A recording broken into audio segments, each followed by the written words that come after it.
Hey, welcome everyone. This is Mike from ZoZoStockWatch.com. This is going to be your stock watch list, a little bit of market talk, a little bit of let's get ready for next week for Monday, July 1st through July 5th, Friday. I'm going to start off with the Trade Exchange calendar here. The Trade Exchange, a really good news service, audio news on top stories throughout the day. The Trade Exchange. So here's their calendar, economic calendar for the week ahead, starting Monday, the 1st of July. And as you can see, we do have some economic numbers coming out. But the things I want to point out to you are that on Wednesday, the 3rd, all right, we have the U.S. market closes at 1 p.m. and then you have the markets are closed Thursday, the 4th, July 4th holiday. Monday is also Canada Day, not noted here, but Canadian markets will be shut on Monday in Canada.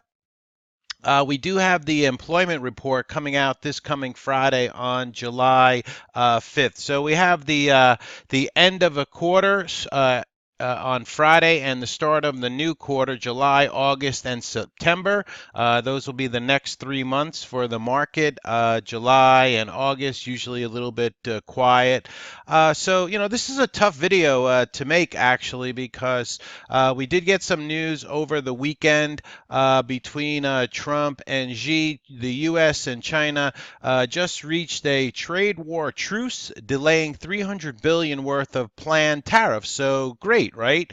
Everything is they'll be talking, and everybody's kind of taking a pause here. And so I would think that the markets should be gapping up on Monday. You could check the futures tonight on Sunday night at 6 p.m.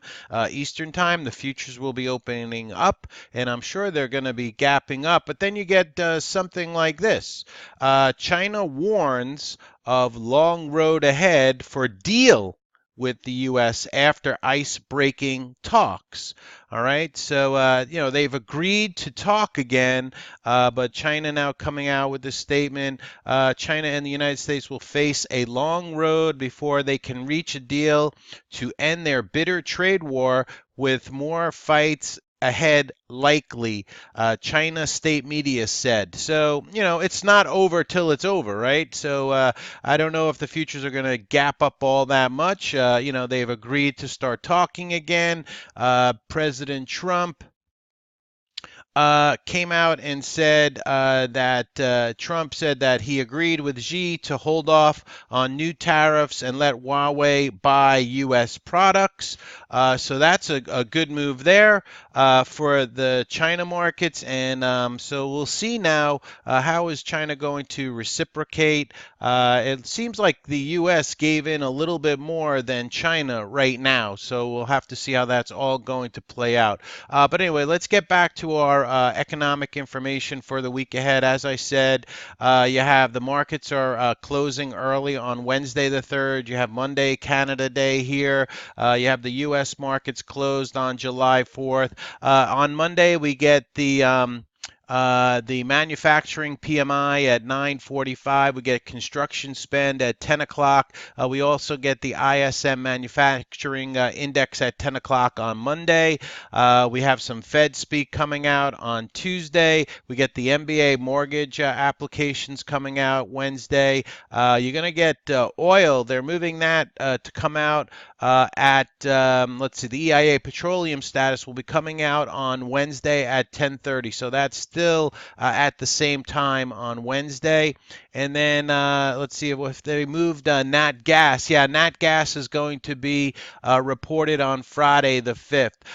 Most wish that the markets were closed on Friday, to be honest with you, because you got this half day here Wednesday. I'm looking for kind of a sluggish week ahead as far as volumes go, but you never know, right? The market can fool you in that way, but you would think, obviously the market will be closed Thursday, 4-day week. I'm sure this will be a high volume day on Monday after that news. And then what do we do, right? That's going to be the thing that will we'll have to see how the futures react. Are we going? We've been seeing a lot of pops and fades in the market. Friday was a good day for the bulls. Stocks on Friday, they rose to close out Dow's biggest June gain since 1938, S&P's best first half in 2 decades. So Friday was very good. Here's your heat map, courtesy of FinViz. You had Amazon down a little bit. Facebook was up almost 2%. Google was up a little bit on Friday. The banks were getting some buying on Friday. You had AbbVie bouncing back more on Friday. Apple was down, but once again, this was before the China news came out on the weekend. As far as some of your top gainers for Friday trading, once again, this newsletter, courtesy of the Trade Exchange, the news service that we use at ZoZoStockWatch.com. You had CDMO was one of the top gainers for Friday. HPJ, PHUN, SRPT, CNTF, MPAA, IQ, CAMP, GMS. Top losers for Friday, you had CETX, SRNE, HCM, ARWR, MRAM, PCG, VUZI, PDCO, GBT, and JKS. Some of your top losers for Friday. You did get some unusual options activity Friday. Here's a few of them. You had SRPT with weekly call activity, SIX call activity, WDC and BABA. That was on the bid side on Friday. And then to the put side, we had Microsoft with unusual put activity, once again, courtesy of the Trade Exchange. Last week, we did get some IPOs that came out. I believe it was 9 IPOs that came out. This courtesy of Renaissance Capital IPO listing here. 8 IPOs during the week last week. ADPT, BBIO, Real, REAL. They sell things on from consignment, on consignment. REAL, they had a good day on Friday. MORF, KRTX was another IPO. CHNG and CMBM also IPO'd this past week. And once again, I'll put this link in the comments tab for you if you want to check out those IPOs. And this from Renaissance Capital. Here's your earnings calendar for the week coming up for July 4th week from courtesy of Earnings Whispers here. As you can see, really not too much. Friday, Thursday, the markets are closed. Friday, no earnings. Monday, really only one company reporting. Tuesday, we get Greenbrier, GBX, the symbol there for Tuesday after the bell. And then we start getting into the heat of earnings season again. It starts right here on the 15th of July. Usually they count it as the first bank. Citigroup will be reporting that Monday on July 15th. This is a really nifty calendar. I don't think it's completely filled out yet for the earnings, but once again, this is for the month coming up for July. So you can see we'll be getting into earnings season about the second week of July. The week ahead in biotech, pending clinical readouts in focus. This courtesy from Benzinga, this article they put out every weekend. So I'll put this down in the comments section for you, the link to this, and you could kind of pause the video here as I scroll through it. You get some conferences in Europe going on, clinical trial readouts going on for the week ahead. So you can get this link, like I said, down in the comments section of this video. And if you want, you can kind of pause the video if you don't want to look at the link and do it that way. But this from Benzinga. So we do have some biotech pending PDUFA dates coming out for this week ahead. Like we said, the future should be moving tonight. Trump and Xi agree to de-escalate the trade war. This from the New York Post happened over the weekend. You could see them shaking hands in this photo here. So we'll see what the futures do tonight, and we'll see if we're going to have how big of a gap up Monday morning, this July 1st.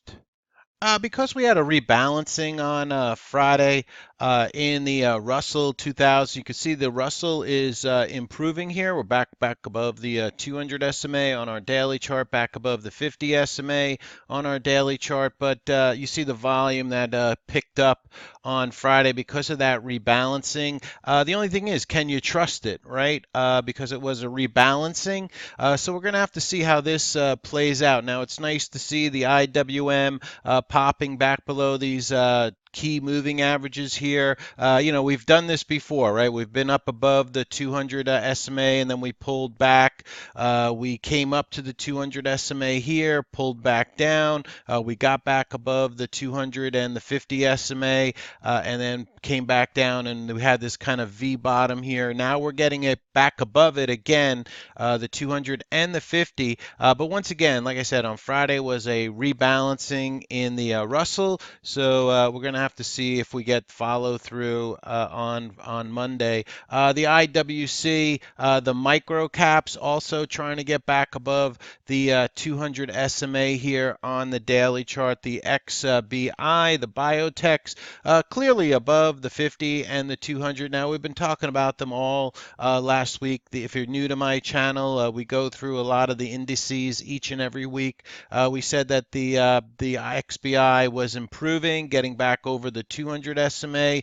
We did get that continuation move. The IBB also now getting back above the 200 SMA after bouncing around that 50 SMA area, holding that 105 area on the IBB, the larger biotechs. The SMH, nice rebound in the SMH. We're clearly now back above the 50 SMA after coming up to it here back in June.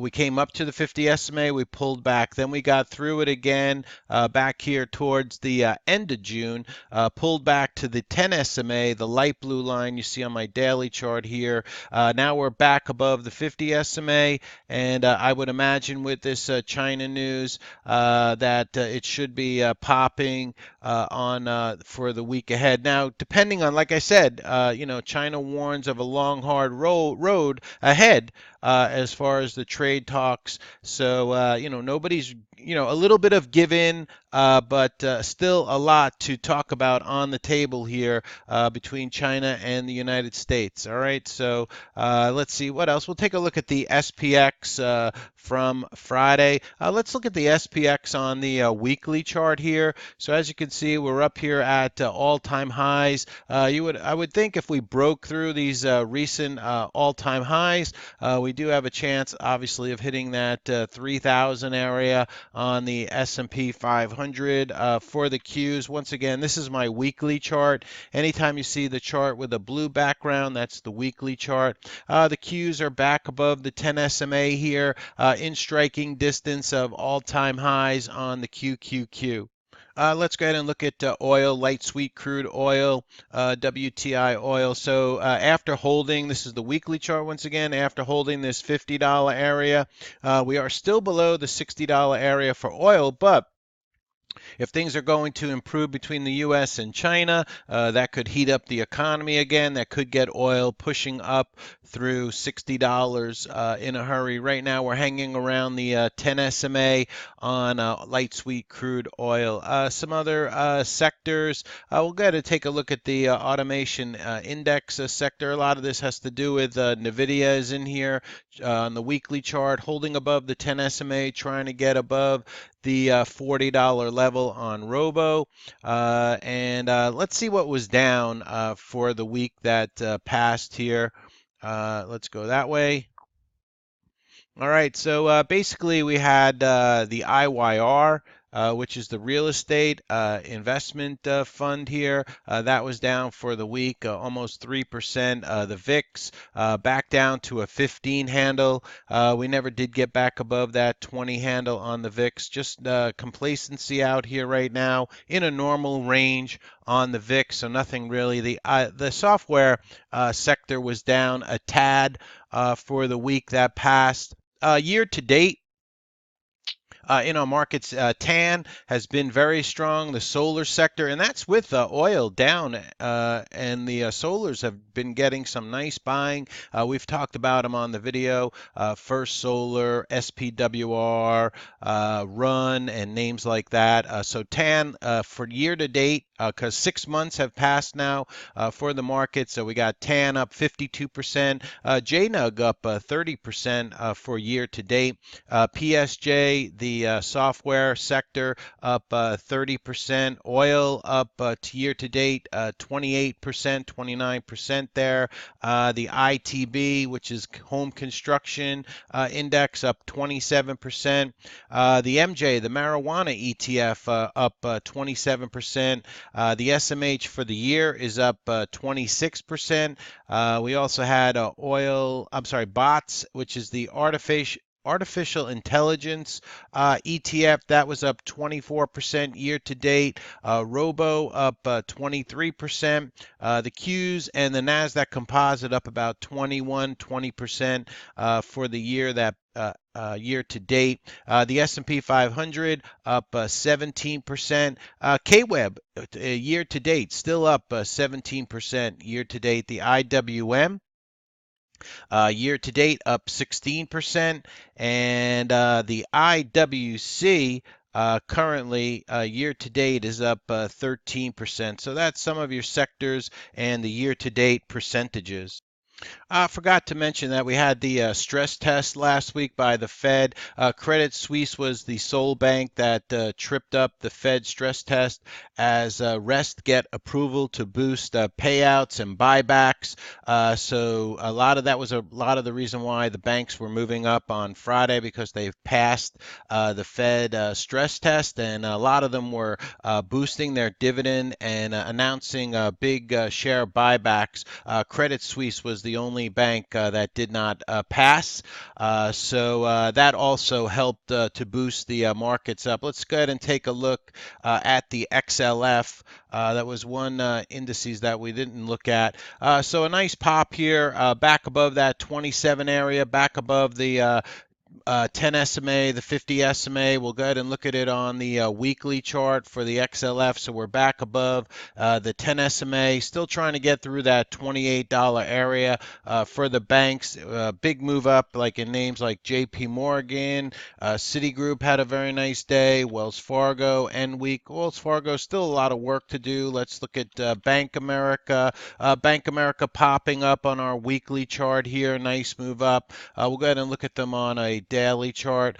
So here's Bank America back above the 50 SMA, still below that $30 area on Bank America. Citigroup on the daily chart is kind of breaking out here above that 68 level on Citigroup. JP Morgan also popping and getting back above the 50 SMA here. You see that volume that came into JP Morgan. Let's check one of the regional banks, Zion, also turning back up a little bit, trying to get back above the 50 SMA. The regional banks are the KRE sector. That is still below a declining 200 SMA for KRE, the banking finance, the regional banks.